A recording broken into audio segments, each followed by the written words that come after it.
Hello అండి. ఇవాళ మన ఛానల్‌లో రెసిపీ అయితే చికెన్ కర్రీ లాగా టేస్టీగా, యమ్మీగా అనిపించే మిల్ మేకర్ కర్రీ అండి. చాలా బావుంటుంది. ట్రై చేయండి.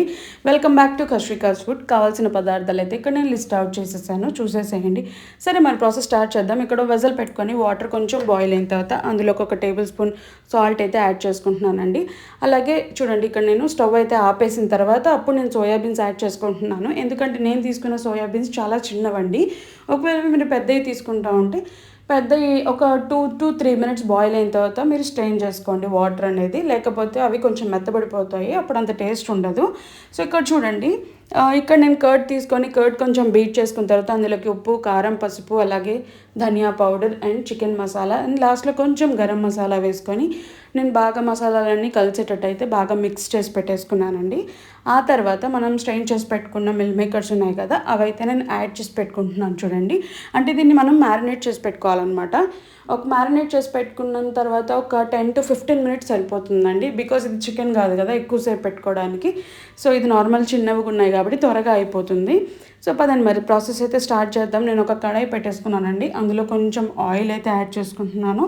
ఇక్కడ హోల్ స్పైసెస్ ఆఫ్ బిర్యానీ అయితే నేను యాడ్ చేస్తున్నాను. సో ఆల్మోస్ట్ తెలుసు కదండి మనకి, బిర్యానీ ఆకు, అలాగే లవంగాలు, స్టార్ అనాస పువ్వు, అలాగే దాల్చిన చెక్క, కొంచెం సాజీరా అండ్ కొంచెము జీలకర్ర కూడా యాడ్ చేస్తున్నాను నేను ఇక్కడ. సో మీ దగ్గర ఉంటే ఇలాచీ కూడా యాడ్ చేసుకోవచ్చు, బట్ మన ఇష్టము.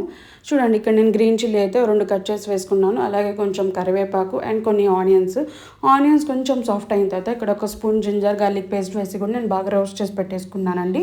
సో రోస్ట్ అయిపోయాయి ఆల్మోస్ట్. చూడండి, నేను ఇక్కడ టొమాటో పేస్ట్ అయితే యాడ్ చేసుకుంటున్నాను. టొమాటో పేస్ట్ మీ దగ్గర లేకపోతే నార్మల్ మన టొమాటోస్ ఉంటాయి కదా, అవి మిక్సీకి వేసుకొని పెట్టేసుకోండి.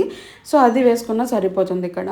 సో ఈ టొమాటోస్ యాడ్ చేసిన తర్వాత మనం ఇవి ఆయిల్లో బాగా ఫ్రై అవ్వాలండి. చూడండి, ఇక్కడైతే మనము బాగా ఫ్రై చేసుకుంటున్నాం కదా. సో ఇది ఆల్మోస్ట్ ఆయిల్ అయితే మనకి బయటకు వచ్చేసి ఒక 5-10 మినిట్స్ తర్వాత అందులోకి కొంచెం పసుపు, అలాగే కొంచెం ఉప్పు, కారం వేసుకొని మళ్ళీ మసాలాలన్నీ కలుపుకున్న తర్వాత నేను మూత పెట్టేసుకొని మళ్ళీ ఇలా కలుపుకుంటూ ఉన్నానండి. సో చూడండి, ఆల్మోస్ట్ ఫ్రై అయిపోయింది కదా. సో మనం మ్యారినేట్ చేసి పెట్టేసుకున్న మిల్ మేకర్ కూడా నేను ఇక్కడ యాడ్ చేసుకొని బాగా కలుపుకుంటున్నాను చూడండి.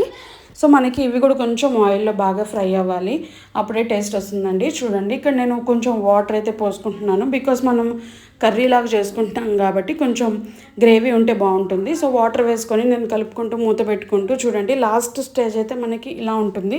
చూడండి, ఆల్మోస్ట్ మనకి కన్సిస్టెన్సీ బాగా వచ్చేసింది కదా. సో లాస్ట్లో మనం కొంచెం కొరియాండర్ లీవ్స్ వేసేసుకొని ఇక్కడ చూడండి, నేను కసూరి మేతి యాడ్ చేసుకుంటున్నానండి టేస్ట్ కోసం. కసూరి మేతి ఇక్కడ నేను చూడండి ఇట్లా చేస్తున్నాగానే కొంచెం పౌడర్ అవుతుంది కదా. అలా అవ్వాలంటే మనం తీసుకున్న కసూరి మేతిని ఏదో ఒక ప్యాన్ మీద వేసుకొని బాగా ఫ్రై చేసుకోవాలి. అప్పుడు మనం ఇలా క్రష్ చేయడం వలన ఈజీగా క్రష్ అయిపోతుంది. చూడండి, అంతే అండి, చాలా బాగుంటుంది. మీరు అసలు వెజ్లో ఎంత టేస్టీగా ఎప్పుడు చూసుంటారో ఒకసారి ట్రై చేయండి. Thanks for watching. Follow and subscribe.